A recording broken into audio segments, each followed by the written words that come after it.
आजादी का वक्त है, आजाद हो चुके हैं, आजादी की बात करो। मगर क्या मिला क्या? जब ईद की नमाज हो रही थी, इंदिरा गांधी उस वक्त पीएम थी। ईद की नमाज के वक्त पीएसी ने जिस तरह से गोली बरसाई उन मुसलमानों के ऊपर, वो लाश के मंजर मुझे आज भी याद है। वो 13 अगस्त का दिन था जब मेरे लोगों पे कत्लेआम गोलियों की बौछार की गई थी। जो 92 सबको याद होगा। मेरी इमारत को गिरा के वो बहुत खुश हुआ होगा। मैं बात करूं आज के वक्त की, 2020 का दंगा कोई भूला नहीं होगा। ये दंगा नहीं, ये बात ध्यान रखिएगा। दंगा कहते जरूर ऐसे, ये दंगा नहीं, ये खुला चैलेंज बीजेपी, आरएसएस और सत्ता में बैठे सत्ताधारियों का खेल था। अस्सलाम वालेकुम, मेरा नाम मोहम्मद आरिफ खान है। मैं अलीगढ़ मुस्लिम यूनिवर्सिटी का एक तालिब इल्म हूँ और मैं आज 15 अगस्त के मौके पर आपसे कुछ अपनी ज़बान से कुछ गुफ्तगू करना चाहता हूँ और आपसे देश को और अवाम को देश की आज़ादी पर मुबारकबाद देना चाहता हूँ। मुबारकबाद देने से पहले मैं खान अब्दुल गफ्फार खान का वो ख्वाब हिंदुस्तान, मैं उसकी जिक्र करते हुए कहूँगा मैं आपसे क्या ख्वाब हिंदुस्तान जो मेरे बुजुर्गों ने देखा था, आज शायद वैसा मेरा हिंदुस्तान नहीं। आज जो ख्वाब हिंदुस्तान मेरे बुजुर्गों ने देखा था, आज शायद वैसा हिंदुस्तान नहीं। जिस मकसद से देश को आज़ाद कराया था, आज वैसा हिंदुस्तान नहीं। देश को आज़ाद हुए 73 वर्ष हो चुके, मगर आज भी हम गुलामियों की जंजीरों में बंधे हुए हैं। आज हम गुलामियों की जंजीर में बंधे हुए हैं। आज हमारे मजहब के नाम पर, हमें ऊंच नीच के नाम पर, जात पात के नाम पर हर तरह से दबाया जाता है। आज हम डेमोक्रेसी मुल्क में रहते हैं, लोकतंत्र देश कहते हैं हम अपने आप को, लेकिन क्या हम वाकई में डेमोक्रेसी तरीके से अपनी जिंदगी को गुजर बसर करते हैं? यह सवाल बहुत बड़ा है। इस सवाल को पेचीदगी से सोचा जाए, सूझबूझ बैठकर समझा जाए। और मैं ये कहना चाहता हूं आपसे, देश को आज़ाद कराने में ना जाने कितनी जानें गई, कितने आंदोलन हुए, कितने फ्रीडम फाइटर हमारे शहीद हुए, शहादत उन्होंने हंसते हंसते कबूल की, फ़कत इसलिए कि देश में आज भी लड़ाई झगड़े, कत्लेआम रोज़मर्रा की ज़िंदगी में रह जाएंगे? नहीं। मेरे देश के बुज़ुर्गों ने, मेरे बुज़ुर्गों ने ये ख्वाब देखे थे कि हम देश को आज़ाद कराएंगे।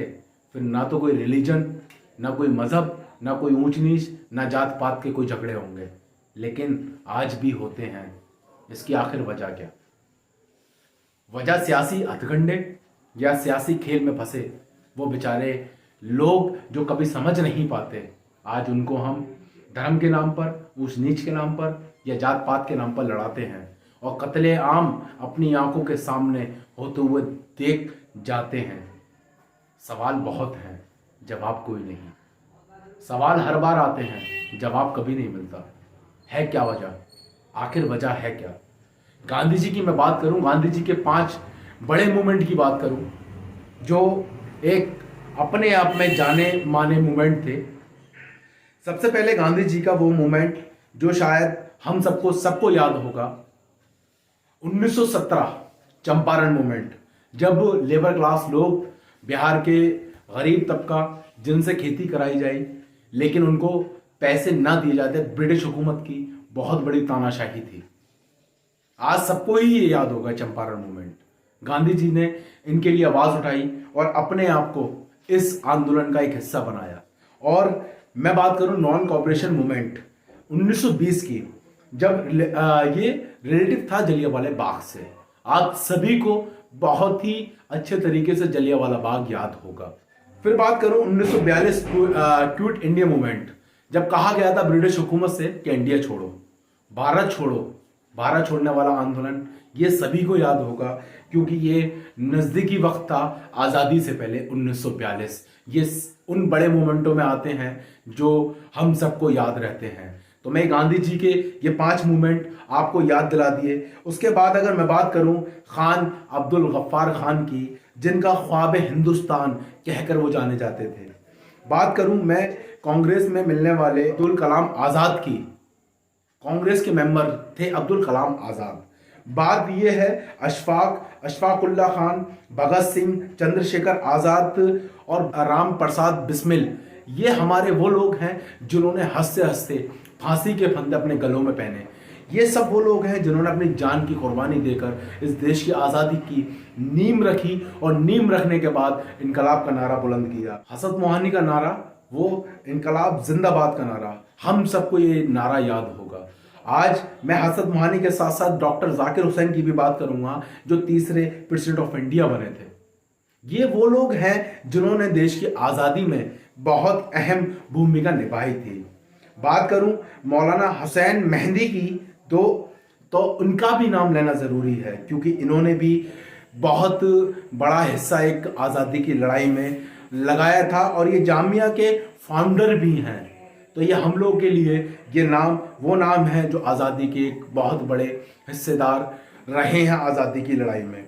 लेकिन अफसोस वही आज़ादी के बाद भी हमने बहुत से दंगे ऐसे देखे, बहुत से कत्लेआम हमने ऐसे देखे, ना जाने कितने लोगों को हमने मरते देखा। मुझे वो याद है 13 अगस्त 1980 का तकरीबन वक्त था जब ईद की नमाज हो रही थी। इंदिरा गांधी उस वक्त पीएम थी। ईद की नमाज के वक्त पीएसी ने जिस तरह से गोली बरसाई उन मुसलमानों के ऊपर, वो लाश के मंजर मुझे आज भी याद है। वो 13 अगस्त का दिन था जब मेरे लोगों पे कत्लेआम गोलियों की बौछार की गई थी। उसके बाद 13 अगस्त का दिन वो काला दिन के नाम से जाना गया और कांग्रेस को बहुत बुरी तरह से धिक्कारा गया। और उसके बाद ना जाने आज़ाद देश के आज़ादी के बाद भी बहुत से हमने ऐसे कत्लेआम देखे जो शायद ना तो हम आज भूले और ना ही कल भूल सकते, ना आने वाले वक्त में भूल सकते। मैं बात करता हूं सबसे पहले उस दंगे की जो 92 सबको याद होगा। मेरी इमारत को गिरा के वो बहुत खुश हुआ होगा। 92 सबको याद होगा।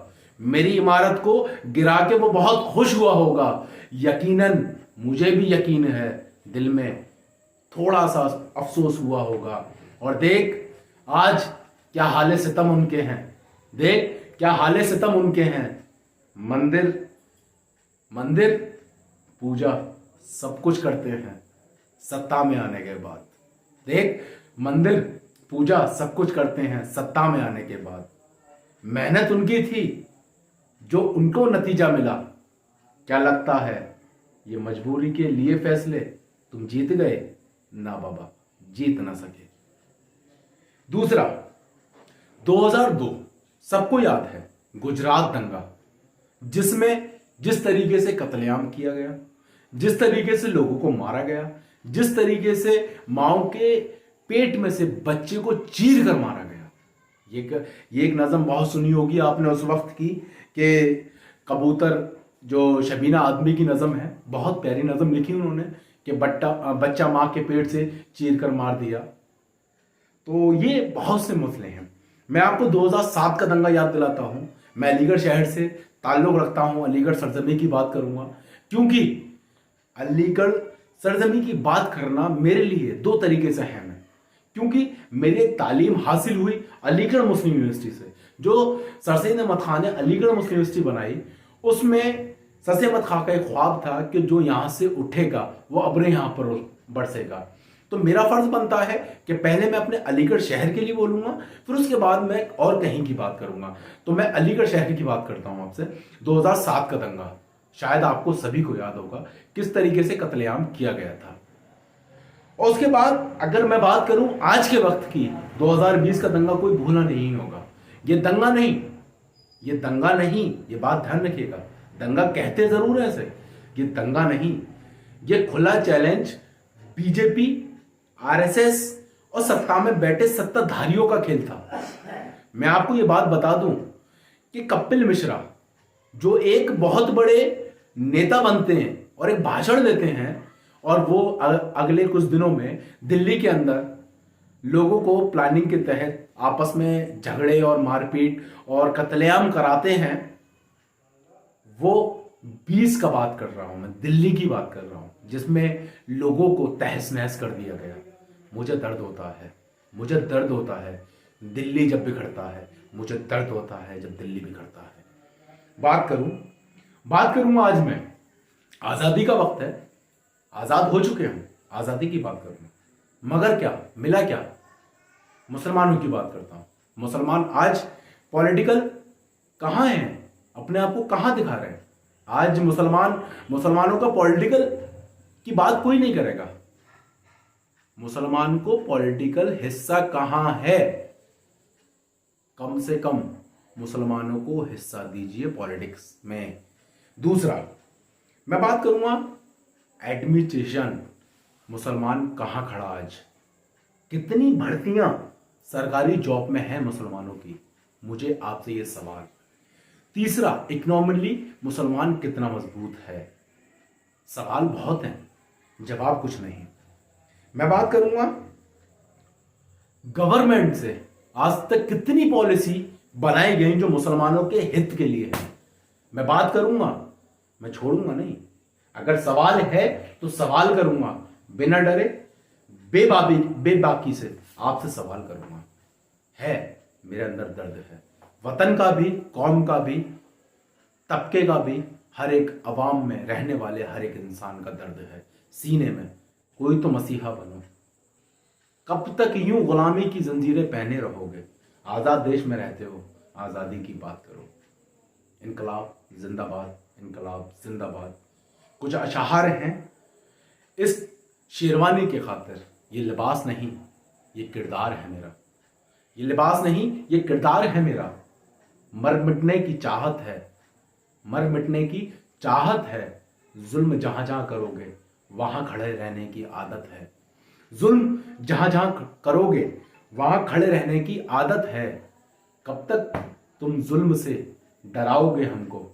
हम तो हर दौर में खड़े रहने की आदत है। वक्त का तकाजा मुझ पे जोर नहीं देता साहिब, वक्त का तकाजा मुझ पर जोर नहीं देता साहिब।